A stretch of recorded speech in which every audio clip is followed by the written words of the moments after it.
Let's talk about mistakes that I see home buyers making.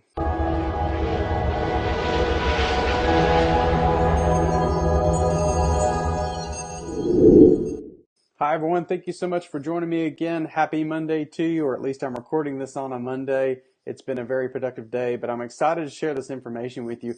I've personally been in the home market for probably about 2 years now. We've seen just about every piece of property that's in our hometown.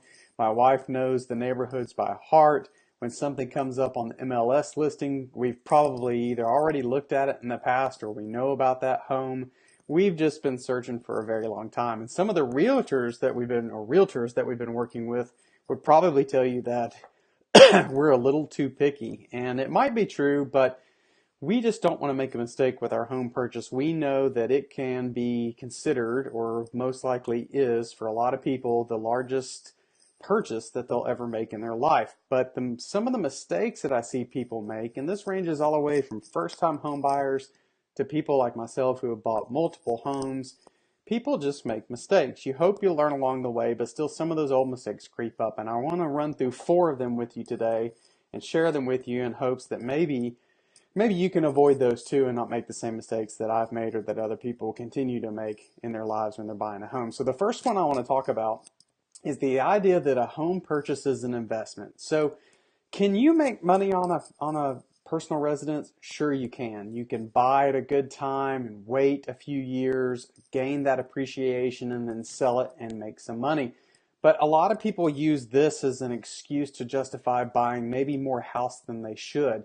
And if you look at some of the statistics around it and you do a deep dive, you kind of see that it's really not as much of an investment as you would like to think it is. So for example, from I believe it's 1968 all the way up to 2009, the average appreciation of a home was around 5.4%. And that's pretty strong. It's ebbed and flowed during that period, but on average 5.4%. Some of the more recent statistics around home appreciation show that Realtor.com shows that from 2011 until 2016, we were actually at 6.4%. So just for conversation's sake, let's use 6% as the appreciation that you can expect to earn on your home. So for every $100,000 of your home, every year at 6%, you're going to be gaining $6,000. Now, remember that's on average. It could be less, it could be higher depending on where you live. But 6% interest or 6% appreciation on your money is not too bad. But when you look at what you could be doing with that money to be investing it in other places, or where you could be spending less, let's assume that renting makes sense for you. You could be renting somewhere to live for, call it $1,000 a month, and your mortgage payment is $1,500. You could put that $500 to use. But even just a simple example, look at my own personal, one of my investments that I made. So I've talked before about the idea of using a company called fundrise.com. Invest through them at your own risk. This is not a recommendation to them, but I do use them to invest in commercial real estate so that I don't have to manage that real estate myself. And right now in that portfolio, I'm seeing a 9% return. So 6% on my personal home or 9% return on my Fundrise account. That's kind of a easy choice, isn't it? So this requires a much deeper dive to understand which route is better. What I'm encouraging you to do is just don't use the idea that your home is an investment to justify buying more or purchasing a larger house than you really should. Let's just be honest about why you want to move. So the second mistake that I see homeowners make is the idea of they focus on monthly payments, right? So they take a look at their existing monthly payment. Maybe they've got a raise or they're making more money or paid off a vehicle and they're ready to buy a new home.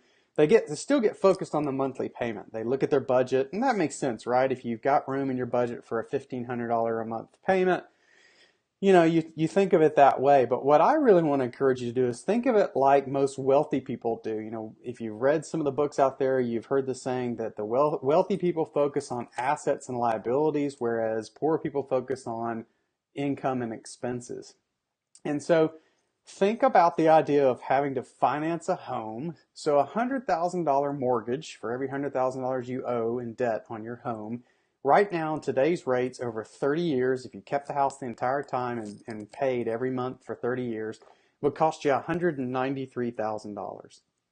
Yeah, you're spending 93,000 extra dollars for the right to own that beautiful new home that you thought you just had to have. That's per $100,000. So in my area, homes that are three, $400,000, you're spending almost 300 extra thousand dollars over a 30-year mortgage. Now I know what you're thinking, Jonathan, I'm going to pay that mortgage off early. I'm not going to pay all the way through 30 years, or I'm going to sell it and move on to the next one. Well, you are, but you're still spending more money because you had to finance that debt. So don't think in terms of monthly payment. Think about in terms of that house as an asset and what it's costing you to have that asset. So that's mistake number two. Mistake number three is confusing wants with needs, right? So a lot of people, when they will go to buy a house, you talk about, I've done this myself, guys. I'm looking at my house and I'm thinking, man, I need a tiled master shower. I need to still have a 3-car garage when I move somewhere. I need to have a screened in porch. You don't need those things. Those are things that you want, right? You need, or you frankly want, right? We could all survive without it, but in today's modern world, you need air conditioning and running water. You want all these other things. So don't confuse something that you think you need with something that you want, or vice versa. Don't confuse those two. Don't use those things to justify moving into a new house. And the last mistake, the fourth mistake I'm going to share with you, is just this idea of your ego getting in the way or causing you to make a purchase you don't need to make. The truth is, people love to own beautiful homes. They love to show off their beautiful homes, especially when they first move in. And it's an egotistical thing, and it's just part of being a human, I think, is that you want people to think well of you. But we go out and we buy these homes, and you can't tell me that if you've ever shopped for a home, you haven't stopped and thought about what your family and friends would say about that house. Here's an example of where I'm going with that. I mean, I had lunch with a lifelong friend the other day, and he has been in the market and just moved, and I'm still in the market and considering moving. And we got to talking about how expensive homes were in our area. And he made the comment that he felt like a lot of people move because of some sort of event in their life. Maybe they get married or remarried. Maybe they have another child and they just need more space. And I think that's definitely true.